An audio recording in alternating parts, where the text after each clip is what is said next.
Hello everyone, welcome back to Sydney and Starlet, and if you're new here, welcome, enjoy the videos. So today me and Sydney are going to be reading Walt Disney, The Black Cauldron. So let's begin.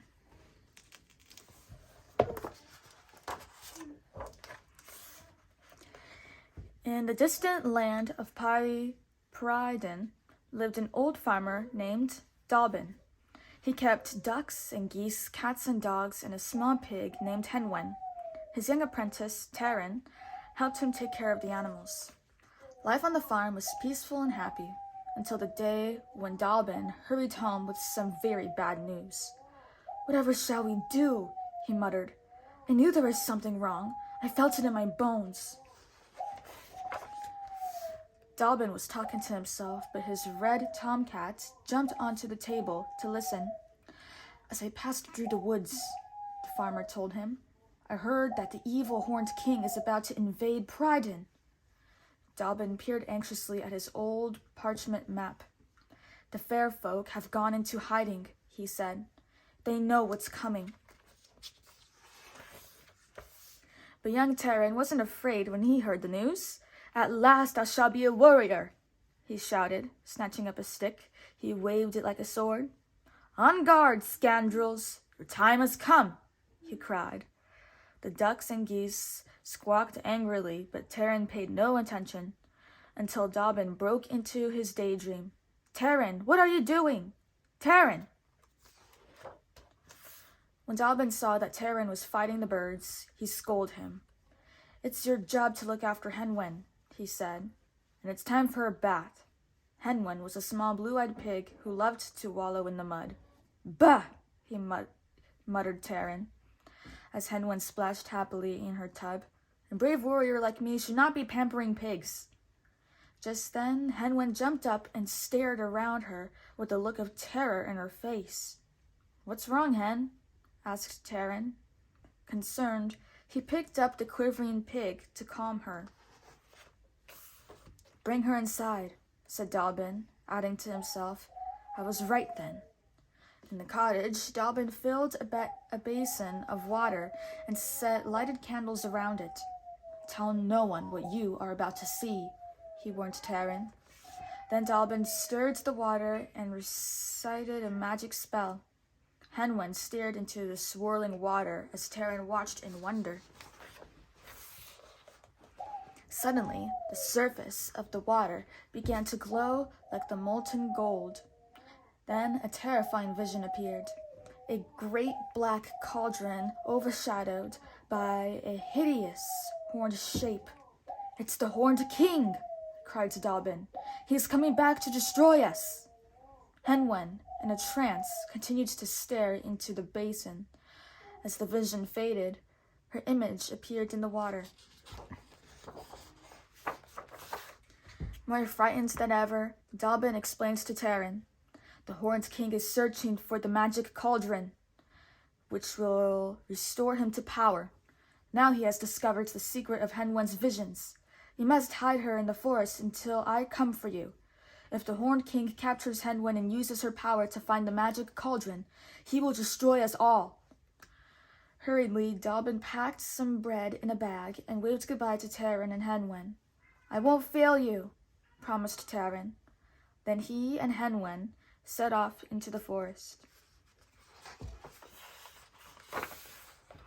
One day, the two companions stopped to drink when they came to a stream. As Taran bent over the swirling water, he saw a vision of a knight in full armor. "Who is that?" gasped Taran. Beneath the gleaming helmet, he saw his own face. "I shall be a warrior instead of a pig keeper!" shouted Taran excitedly. "It was you who showed it to me, Hen Wen." But when Taran turned around, Hen Wen was gone. "Hen!" cried Taran in alarm. "Where are you? Come back!" The boy dashed into the forest, his heart hammering. He couldn't believe that he had failed his mission to keep Hen Wen safe. "Hen Wen!" he cried, cupping his hands around his mouth. "Come back!" Hearing a noise in a nearby bush, Taran pulled an apple from his pocket. "Is that you, Hen Wen?"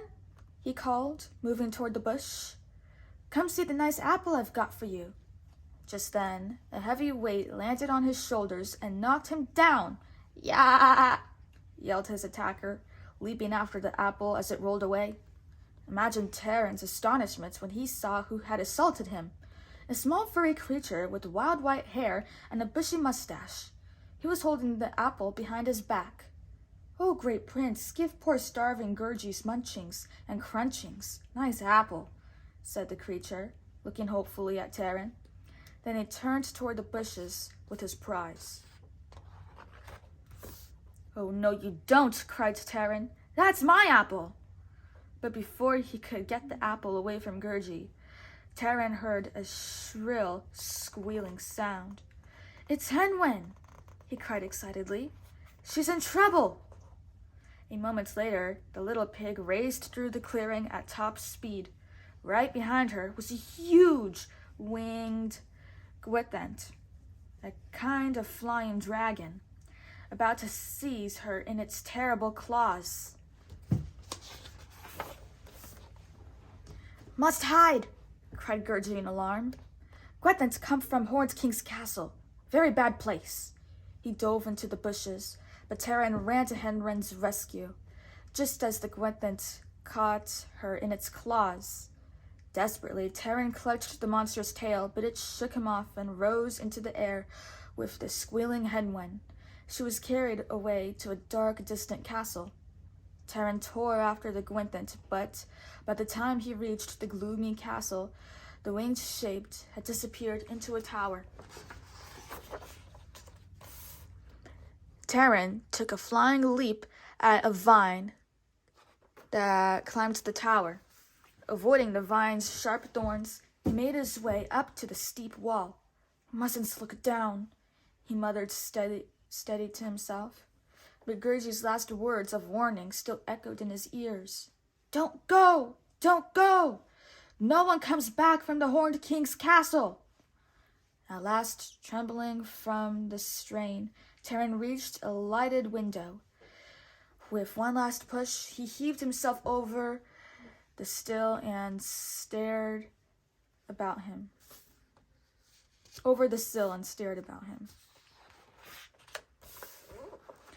Far below was a great crowd of rough-looking warriors, the Horned King's henchmen. Gathered around a crude table, they roared with cruel laughter and chanted blood-curdling threats against their enemies. Taran stood frozen with fear. Lucky for Taran, the warriors were so busy waving their swords and horn cups that they didn't notice him perched high above them. "Pryden will soon be ours!" shouted one voice above the others.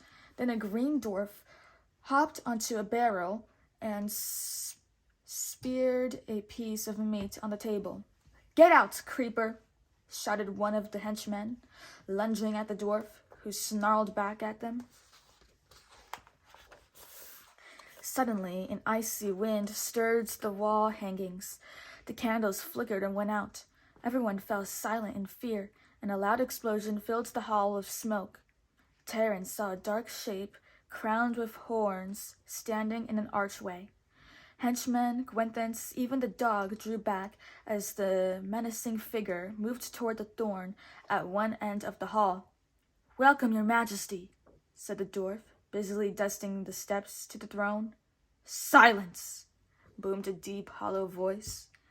"Where is the prisoner? The pig must be made to reveal the hiding place of the magic cauldron." "At once, your majesty," cried the dwarf, racing away to the dungeon. "I must hurry," whispered Taran, plunging into a dark tunnel. He fled down a flight of stairs until he saw a light coming from Hen Wen's cell. The dwarf threatened Hen Wen with a hot coal. "I warn you," he said cruelly, just as Taran burst into the dungeon. "Don't!" cried the boy. Smirking, Creeper dragged Taran and Hen Wen back to the great hall. There, the Horned King beckoned them toward the throne. "I presume you are the keeper of this pig," demanded the king. Yes, sir, replied Taran, trembling. Then instruct her to show me the whereabouts of the magic cauldron. A barrel of water was placed at the foot of the steps.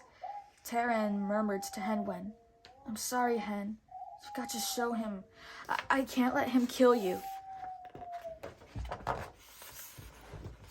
Taran recited the words of the magic spell, and Hen Wen began to go into a trance. A faint image of the magic cauldron appeared in the water. Yes! Screamed the Horned King, leaping from his throne. Taran was so startled that he jumped up and tipped over the barrel of water. Seizing Hen Wen in his arms, he raced from the hall. After them! Cried the dwarf, and the henchman ran down the corridor in pursuit. It's okay, Hen, whispered Taran, holding tightly to the frightened pig. We'll get away. Behind them, Creeper was still yelling, Catch them! After them! Taran dashed through an open door and bolted it behind him. Only then did he see that they had reached a dead end, on a balcony high over the moat. Creeper and the henchman broke down the doors as Taran struggled to lift Hen Wen over the parapet. Swim, Hen! The boy cried, letting her go just as Creeper grabbed his foot. The henchman seized him and dragged him off to the dungeon. Taran sat in the cobwebbed dungeon, brooding about his problem, until something caught his attention. A bright ball of light floated up into his gloomy prison from a hole in the floor. A beautiful girl climbed out after it. I'm Princess Elenwe, said the girl, another prisoner of the Horned King. He thought my magic bauble could lead him to some old cauldron. That's why he took my pig, said Taran.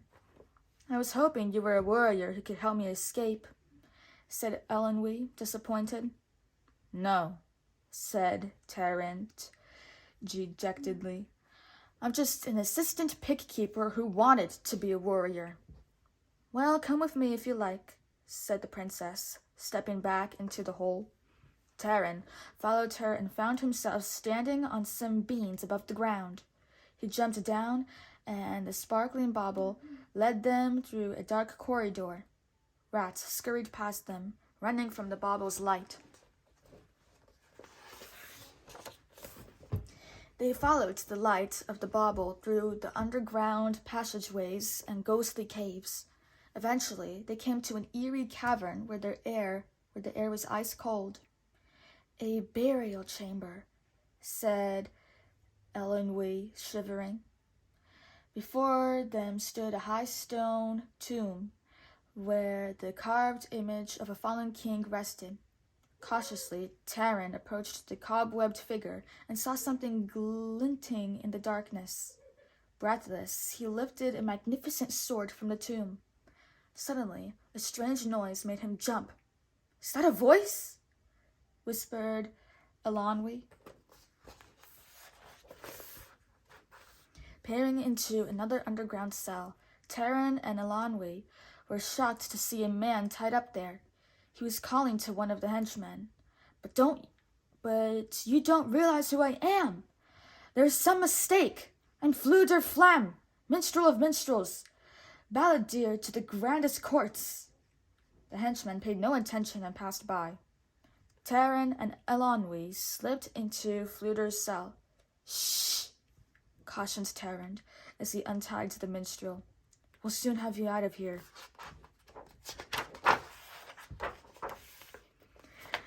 The three companions stole into the corridor, about to make their escape, when they heard cries of alarm and the clang of weapons. They know we're missing, cried Elenwe. The henchmen were closing in on them.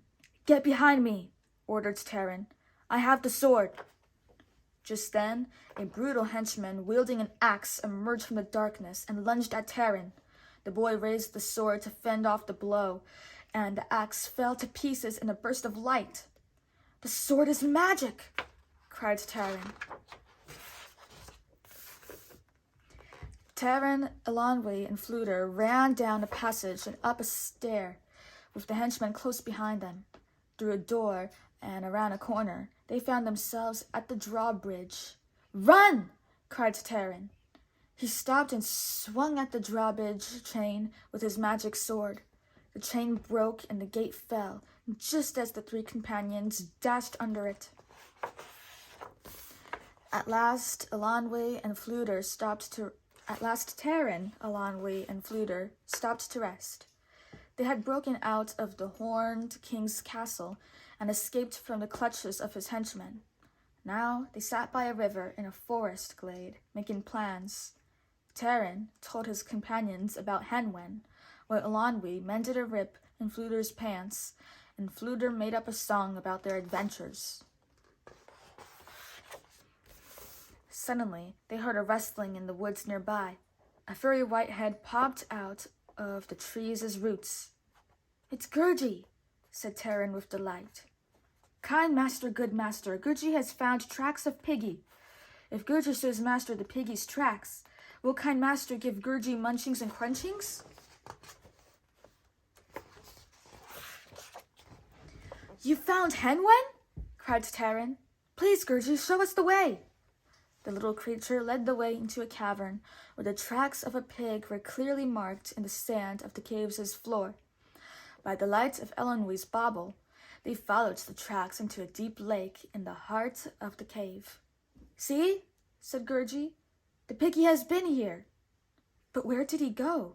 asked Taran, puzzled, for the tracks led straight to the ledge of the lake.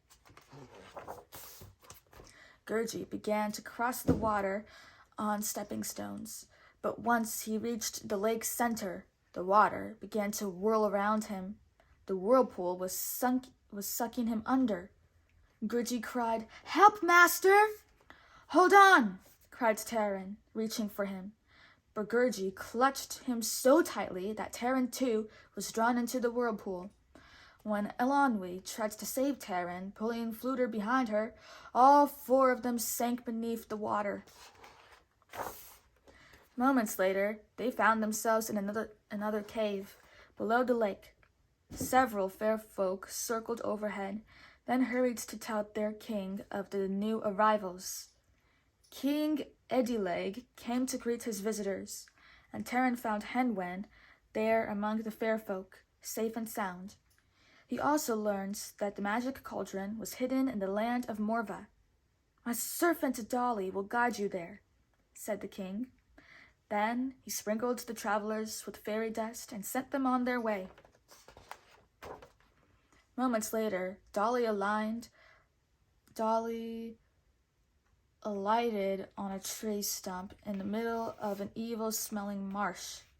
"There it is," said Dolly, pointing to a tumble-down cottage, "the hiding place of the magic cauldron." "Bless my soul," said Fluter. "What are all those frogs doing here?" "Those aren't frogs, they're people," said Dolly. He explains that the three witches who lived in the cottage had changed their victims into frogs. Then he wished them luck and started home. I not like this place," murmured Gurgi. "Let's hope no one's home," said Taran, pushing open the creaky cottage door.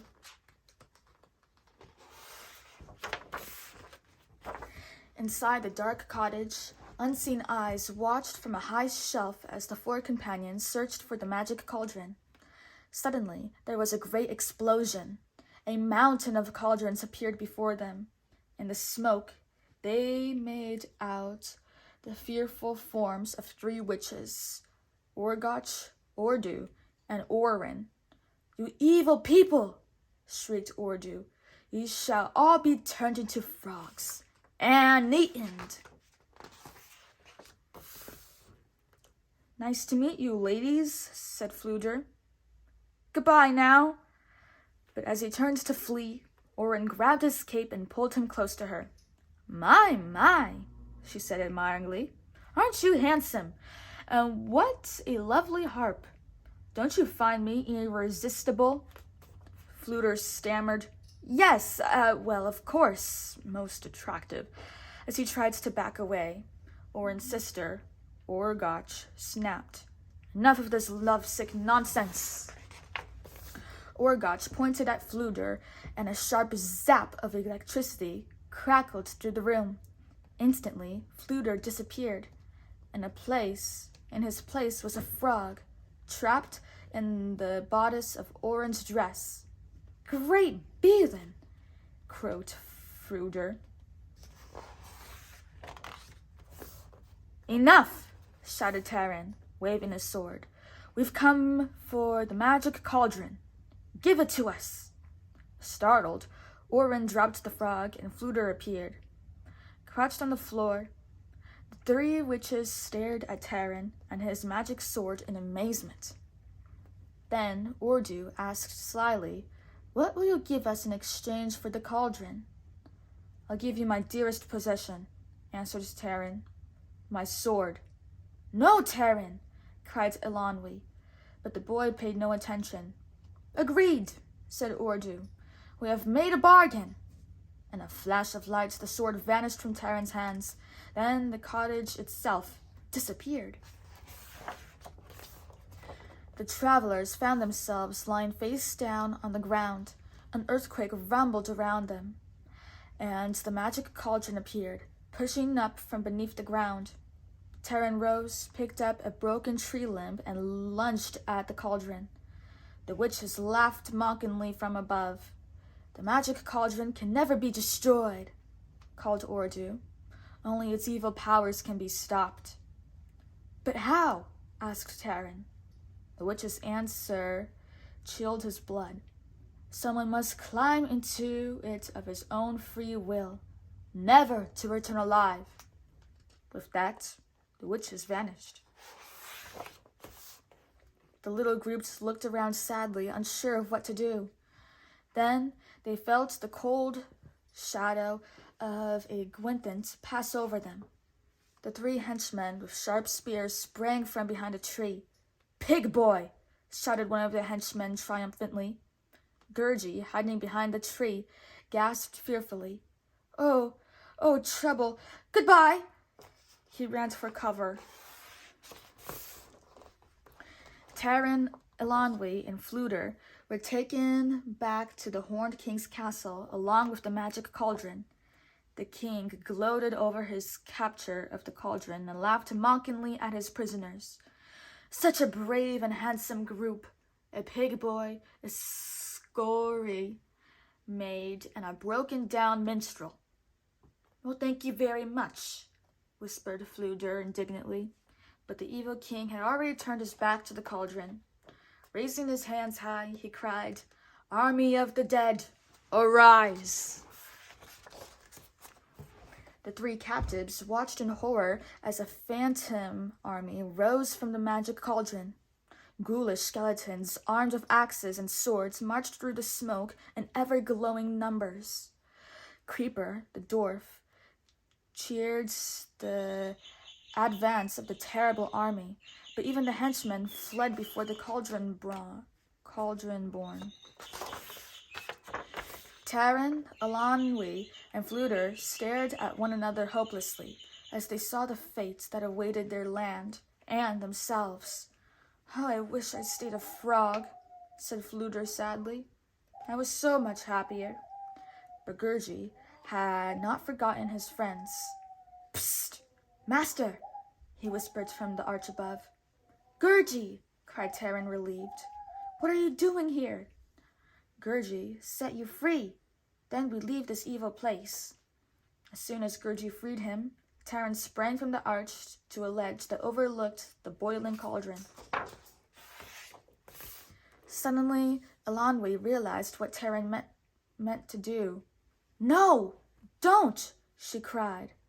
No, master! Echoed Gurgi, running to block Taran.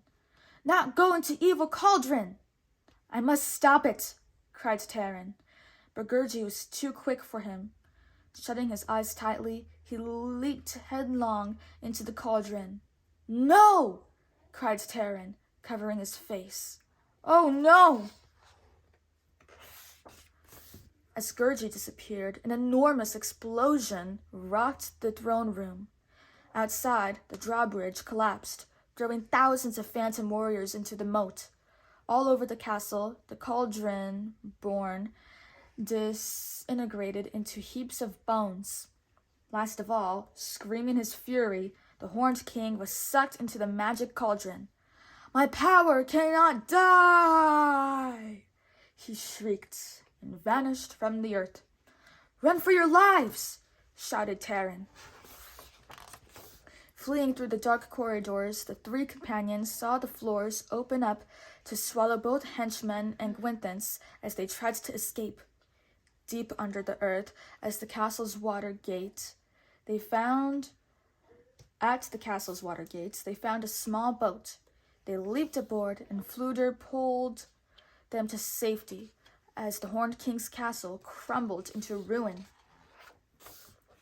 The travelers left the boat with heavy hearts, thinking of their brave friend Gurgi.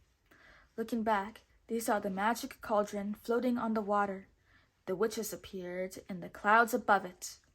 "Now that the cauldron's no use to you," said Ordu, "we'll just take it and be on our way." "Not so fast," Fluder replied. "What do you offer in return?" "The magic sword," said Orgoch. "What does a pig boy need with a sword?" asked Taran. "I have another offer. The cauldron for Gurgi." "We have made a bargain," laughed Ordu. The cauldron began to spin wildly in the water. Then it rose from the surface in a whirlwind of white light and touched down briefly on the shore. When it whirled away, the still form of Gurgi lay on the ground before them. Tearfully, the group ran to Gurgi's side and knelt down. Taran lifted Gurgi tenderly and hugged him. Fluder was silent, but Elanwi began to sob. Suddenly, Taran felt a small paw slipping into his vest, as if in search of an apple. "Gurgi!" he stammered in disbelief. "You are alive!" Gurgi felt himself carefully to make sure he was really alive. "Great Beelin!" shouted Fluder. "He's alive!" "Oh, Fluder!" cried Elanwi, jumping for joy. "I'm alive!" said Gurgi happily, clinging to Taran. "Look, touch me!" Elanwi drew closer to him to give him a kiss and ended up kissing Taran as well. Blushing, Taran said, "Come on, let's go home." "Gurgi's happy day," agreed Gurgi. Hand in hand, the friends set out on the long journey home. Meanwhile, at Dalbin's farm, Hen Wen watched them in a pool of water. The fair folk had brought her home once she was out of danger. Together, Hen Wen and Dalbin awaited the return of the heroes, and all of Pryden rejoiced that the evil power of the Horned King and the magic cauldron had been banished from the land. The end. So that is it for today, everyone. Really hope you all enjoyed it, and we'll see you all next time. Bye-bye. Bye-bye. Pick out your favorite page.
Who's your favorite character? Wink. The Cauldron? Okay. Bye-bye.